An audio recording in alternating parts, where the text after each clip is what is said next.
بسم اللہ الرحمن الرحیم۔ السلام علیکہ یا صاحب العصر والزمان۔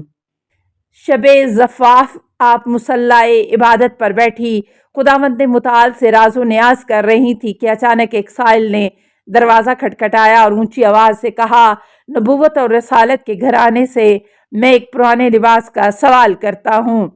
حضرت زہرا سلام اللہ علیہ نے چاہا کہ سائل کو اس کے سوال کے مطابق پرانا لباس دیں۔ اچانک آپ کے سامنے قرآن کریم کی یہ آیت آئی جس میں خداوند متعال فرماتے ہیں کہ لن تنالوا البر حتی تنفقوا مما تحبون، تم ہرگز نیکی کی منزل تک نہیں پہنچ سکتے جب تک کہ اپنی محبوب چیز میں سے راہ خدا میں انفاق نہ کرو۔ سورہ آل عمران آیت نمبر 92۔ حضرت زہرا سلام اللہ علیہ جو کہ جانتی تھی کہ اس نئے لباس سے زیادہ محبت کرتی ہیں، آپ نے اس آیت کریمہ پر عمل کرتے ہوئے وہی لباس سائل کو دے دیا۔ دوسرے دن جب رسول خدا صلی اللہ علیہ وسلم نے حضرت زہرا کے جسم اطہر پر پرانا پیراہن دیکھا تو پوچھا کہ اے میرے جگر کے ٹکڑے، آپ نے نیا پیراہن کیوں نہیں زیبتن کیا ہوا؟ آپ سلام اللہ علیہ نے جواب دیا کہ وہ میں نے سائل کو دے دیا اور عرض کیا، بابا جان، میں نے یہ روش آپ سے سیکھی ہے۔ جب میری مادر گرامی حضرت ختیجۃ الکبریٰ سلام اللہ علیہ آپ کی شریک حیات بنی تو انہوں نے آپ کے راستے میں اپنی ساری دولت و ثروت فقراء و غرباء کے درمیان تقسیم کر دی، اور صورتحال یہاں تک پہنچ گئی کہ جب ایک سائل آپ کے دروازے پر آیا تو اس نے ایک پرانے لباس کا سوال کیا تو گھر میں کوئی پرانا لباس تک موجود نہیں تھا جو اسے دیا جاتا۔ آپ نے اپنا پیراہن اتارا اور سائل کے حوالے کیا جس پر یہ آیت نازل ہوئی، وَلَا تَبْسُطْهَا كُلَّ الْبَسْطِ فَتَقْعُدَ مَلْعُومًا مَحْسُورًا۔ سورہ اسراء آیت نمبر 29۔ رسول خدا صلی اللہ علیہ وسلم اپنی دختر گرامی حضرت فاطمہ الزہرا کی محبت اور اخلاص سے بہت زیادہ متاثر ہوئے اور آپ کی مبارک آنکھوں میں آنسو بہنے لگے۔ نزہۃ المجالس صفوری، مصر، قاہرہ، بیتا، جلد 2 صفحہ 226۔ علل الشرائع سے شیخ صدوق نجف الحیدریہ 1385 کاف، جلد 1 صفحہ 178۔ نمبر 3، شوہر کی اطاعت۔ حضرت زہرا سلام اللہ علیہ اپنے شوہر نامدار حضرت امام علی علیہ السلام کی اس حد تک مطیع و فرما بردار تھیں کہ اپنے آپ کو ان کی کنیز سمجھتی تھیں۔ روایات میں آپ سلام اللہ علیہ کہے ہوئے الفاظ ملتے ہیں، البیت بیتک والحرۃ امتک یا علی، یہ آپ کا گھر ہے اور میں آپ کی کنیز ہوں، آپ جو بھی فرمائیں مجھے منظور ہے۔ نمبر 4، گھر میں کام کرنا۔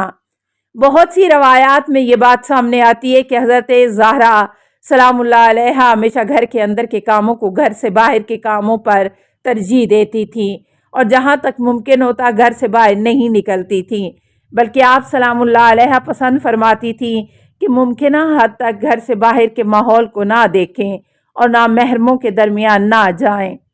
خلاصہ، تاریخ اسلام، ہاشم رسول، محلاتی تہران اسلامیہ، جلد 2 صفحہ 212۔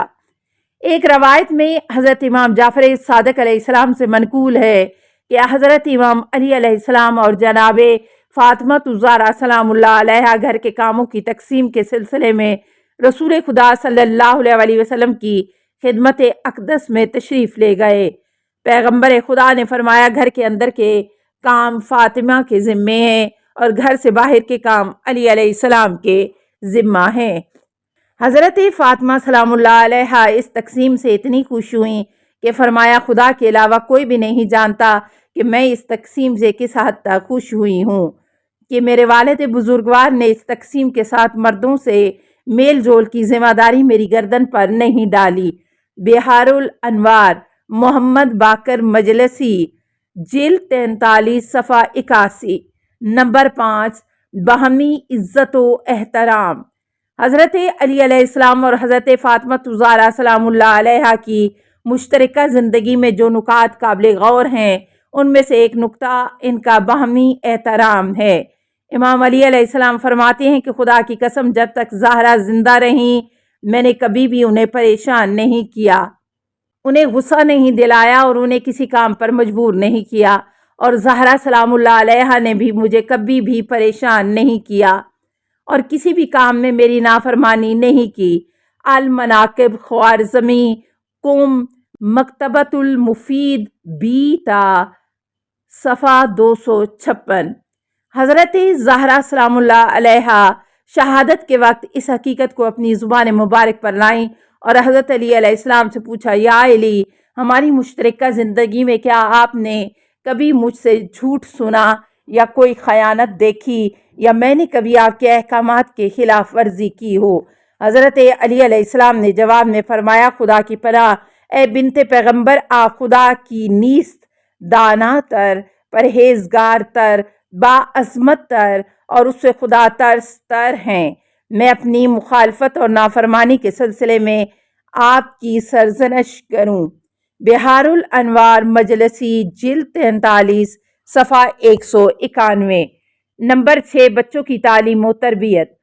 حضرت زہرا سلام اللہ علیہا شروع ہی سے بچوں کی تعلیم و تربیت پر خصوصی توجہ دیتی تھیں اور انہیں حصول علم پر مائل کرتی تھیں۔